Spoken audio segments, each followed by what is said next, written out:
Hello everyone, welcome to Himalaya IAS class. This is Keshav Sir's IAS Prelims Lens. We will be discussing modern India questions. In this session, British reforms, Viceroy and foreign policy would be covered. Let's see the first question. The 1929 session of Indian National Congress is of significance in the history of freedom movement because A. Attainment of self-government was declared as the objective of Congress. B. Attainment of Purna Swaraj was adopted as a goal of the Congress. C. Non-cooperation movement was launched. D. Decision to participate in the Round Table Conference in London was taken. So with this, we come to know that chronology in modern India is very important. In 1929, Lahore session had Purna Swaraj as the objective. So option B is the correct answer. Attainment of Purna Swaraj was adopted as the goal of Congress. Also, at the same time, we must remember that Diwali offer by Irwin was given. Jinnah's 14 points came out during 1929 and Delhi Manifesto was given by Indian National Congress. Next question.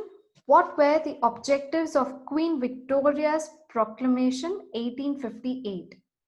1. To disclaim any intention to annex Indian states. 2. To place Indian administration under the British Crown. 3. To regulate East India Company's trade with India. Select the correct answer using the code given below. See, we come to know that during 1858, Queen Victoria's Proclamation or the Government of India Act 1858, it is known as the Magna Carta of Indian people because the Queen Victoria said that she would disclaim any intention to annex Indian states. So they need not have any more fear. So there is no more expansion and they would respect the rights of the Indian provinces and the princes. And there is entry of Indians in education and services. There'll be religious tolerance, equal treatment of Indians and British, unconditional pardon to everyone except those who killed the British during the revolt of 1857. So which means to say option 1 and 2 is correct, but the last option is not correct because the regulation of East India Company's trade with India happened way before the Queen Victoria's proclamation. So here the correct answer will be A, 1 and 2 only. Next question. The people of India agitated against the arrival of Simon Commission because Indians never wanted the review of working of Act of 1919. B. Simon Commission recommended the abolition of diarchy in the provinces. C. There was no Indian member in the Simon Commission. D. The Simon Commission suggested the partition of the country.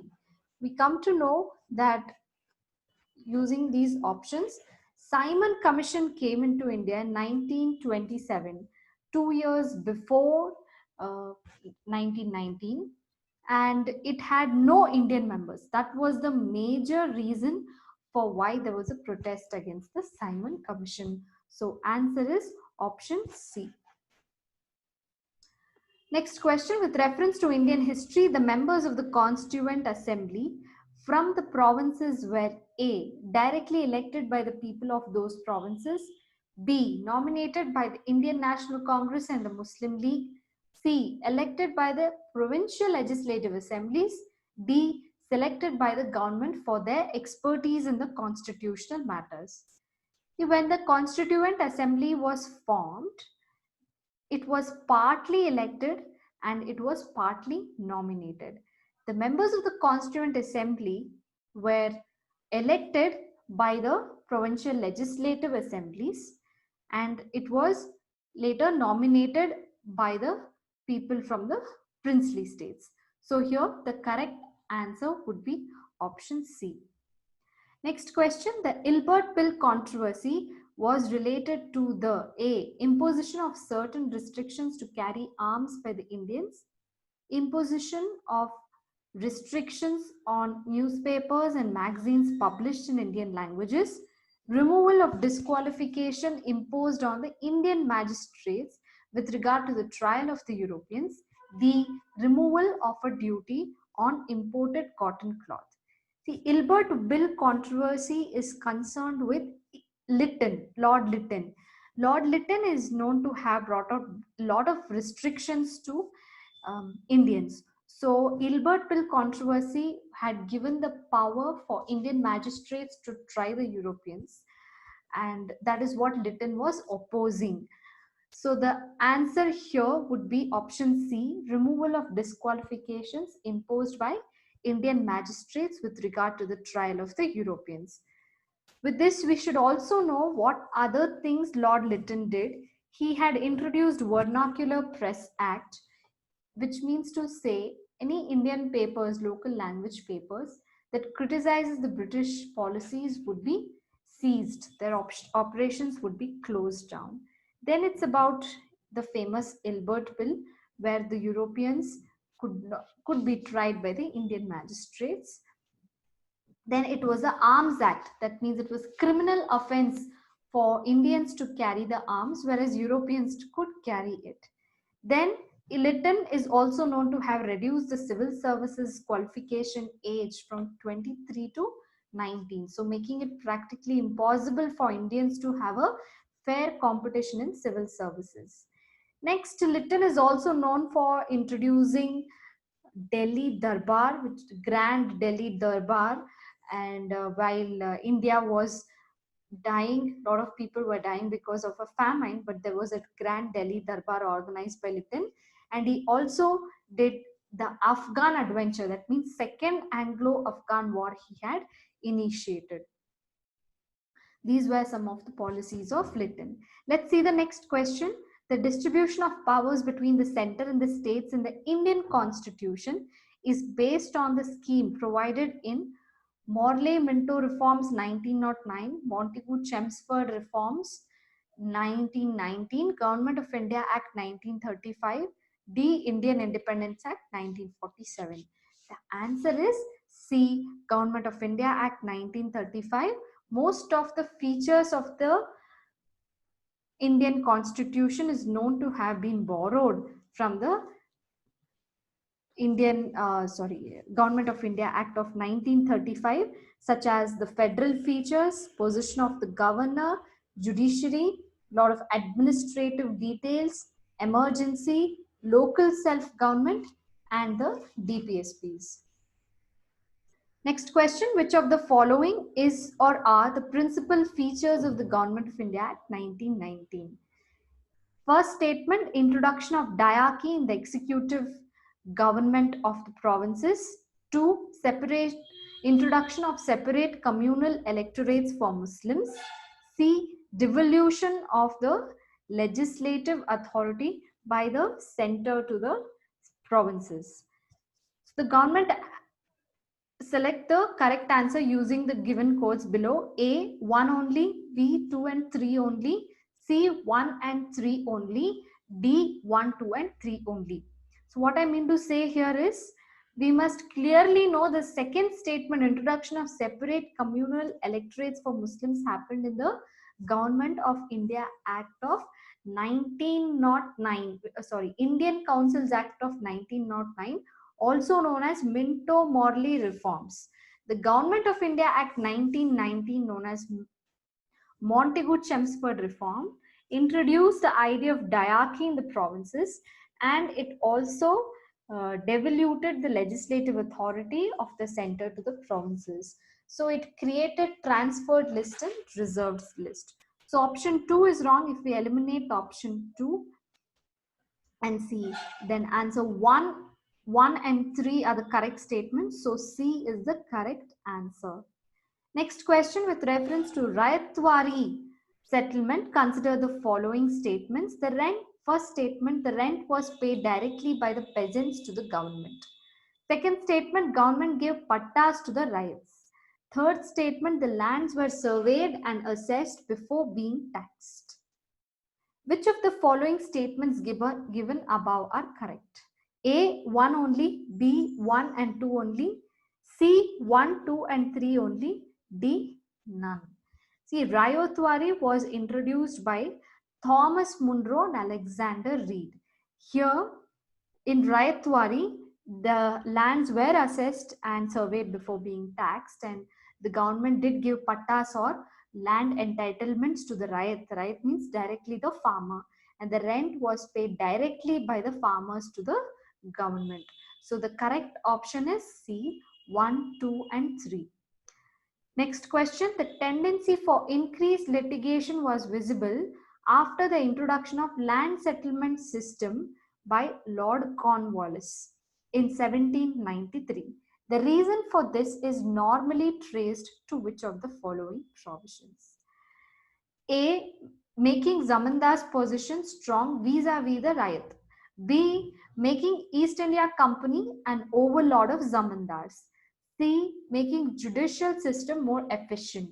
D, none of the statements A, B, C above are correct. The answer is D, A, B, C statements all are wrong. See, Lord Cornwallis had introduced permanent land settlement in 1793. So he is the person who introduced the permanent land settlement system, and with this the number of litigation also went up because he abolished the court fees that you have to give to the for approaching the court, because of which the litigation had increased immensely, and none of the three options are correct. Next question, which of the following suggested the reconstitution of Viceroy's Executive Council in which all the portfolios, including that of war members, were to be held by the Indian leaders? A, Simon Commission, B, Shimla Conference, C, Cripps Proposal, D, Cabinet Mission. So let me tell you the chronology here. Simon Commission was in 1927. Okay. Then there was Shimla Conference that happened in 1945.